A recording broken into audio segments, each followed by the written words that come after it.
नमस्कार। Between the lines with निरोजन में आपका स्वागत है। आज हम बात करेंगे शरद पवार की। जो खबर आ रही है वो ये कि शरद पवार एक बार फिर पलट गए हैं। हाँ, मैं सही कह रहा हूं, एक बार फिर पलटे हैं। और अब जो उन्होंने जो ये बात कही जा रही थी कि किसी न किसी रूप में, मतलब कभी भी किसी न किसी रूप में कभी भी वो अपना जो एनसीपी है गुट, शरद पवार गुट, उसका जो है वो विलय हो जाएगा कांग्रेस में। मैंने वीडियो भी बनाया था क्योंकि मुझे बहुत है, और कांग्रेस के नेताओं ने, महाराष्ट्र नेताओं ने कहा था कि बातचीत बिल्कुल अंतिम दौर में है और उसमें कहीं कोई बात नहीं है। उसमें मैंने बहुत सारी चीजें कही थी। अब जो खबर आ रही है वो ये आ रही है कि शरद पवार ने मन बदल दिया है। क्यों बदला है ये भी महत्वपूर्ण है।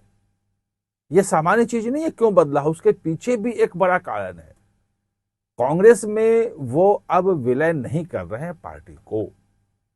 ममता बनर्जी ने अभी विलय के लिए बात नहीं की, बातचीत चल रही है, वहां भी विलय की बात नहीं हुई। लेकिन शरद पवार ने मन बनाया है और सुप्रिया शुले कह ले, उनकी बेटी जो है, जो भी नेता है, उन्होंने कहा कि भाई ये ठीक नहीं होगा, इसके बजाय एनडीए में चला जाए।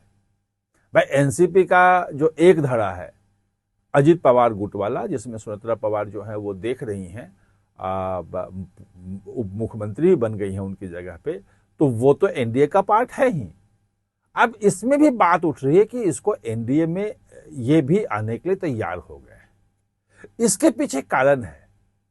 कारण ये है कि विलय जो है वो सिर्फ शीर्ष नेतृत्व के फैसले से नहीं होगा।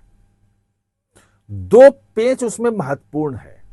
एक तो पार्टी की जो संपत्ति है, जो उसके कार्यालय हैं, जो उसके एसेट्स हैं, जो उसके अकाउंट में पैसे हैं, वो एक बड़ा फैक्टर है। और दूसरा बड़ा फैक्टर है कि अनुसूची 10 संविधान का, जिसके तहत दल बदल निरोधक कानून आता है, उसमें जो मर्जर की बात है, पार्टी के विलय की बात है, कि अगर कोई पार्टी विलय का फैसला कर लेता है तो भी उसका जो संसदीय दल है, पार्लियामेंट्री पार्टी है, जो राज्यसभा लोकसभा में जो लोग हैं, उसमें 2/3 की अनुमति जरूरी है।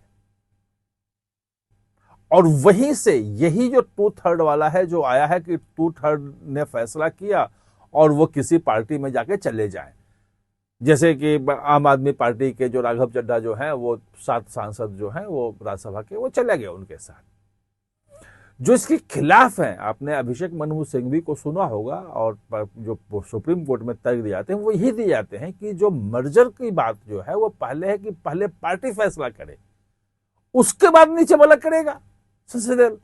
सिर्फ संसदीय दल में जो लोग हैं वो कैसे फैसला कर ले सकते हैं, 2/3 टूट के नहीं मिल सकते हैं। लेकिन उसमें वो बॉम्बे हाई कोर्ट है, उसका गोवा डिवीजन का एक फैसला भी है। मुंबई हाई कोर्ट का फैसला समझिए कि उसमें साफ साफ है कि भाई संसदीय दल है वो एक अलग पार्टी के रूप में उसको देख सकते हैं, एक वेग एरिया है।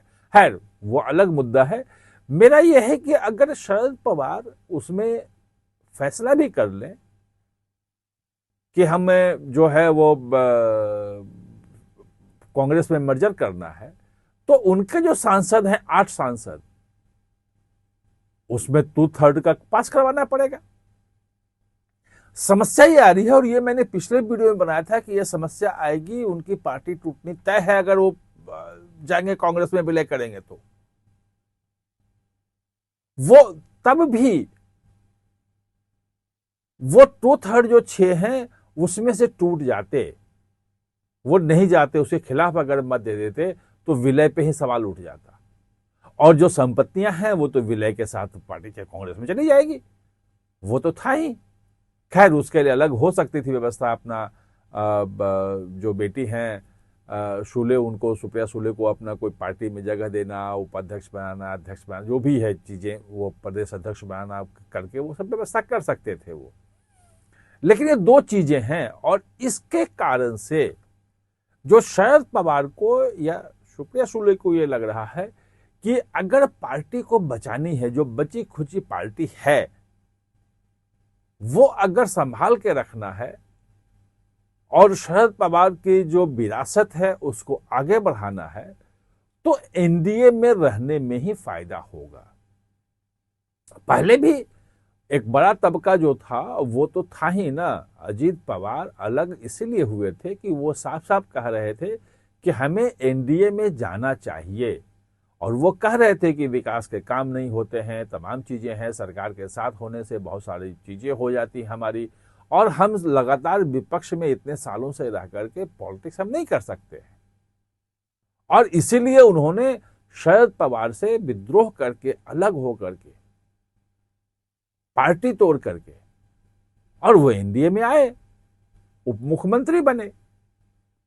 अब बात यह है कि शरद पवार के यहां अब रियलाइज हो रहा है, जो अजीत पवार कह रहे थे वो रियलाइज अब हो रहा है। और वैसे लगभग शरद पवार की मौत के पहले ये रियलाइजेशन शुरू हो गया था, और इसीलिए दोनों पार्टी के मर्जर की बात हो रही थी। वो तो उनकी मौत हो गई, और इधर जो हैं अजीत पवार की जो पत्नी हैं, उनके बेटे जो हैं, उनको लगता है कि अगर मर्जर हुआ तो उधर से जो रोहित पवार और सुप्रिया सुले ये सब आ जाएंगे, तो वो थोड़ा सा उनका दबदबा कमजोर हो जाएगा, उनकी स्थिति वनरेबल रहेगी, और शरद पवार जो है वो कहीं ना कहीं चाणक्य जिस ढंग से हैं वो, कि वो पूरी पार्टी पे एक तरह से कब्जा न कर ले। और इनकी जो है वो दोयम दर्जे के अजीत पवार तो ये है नहीं, तो ये अपनी बनाए रखने के लिए नहीं चाहते कि वहां आए। अब जब वो भी एनडीए में आ जाएंगे और ये भी, दोनों गुट जो है एनडीए में रहेगा।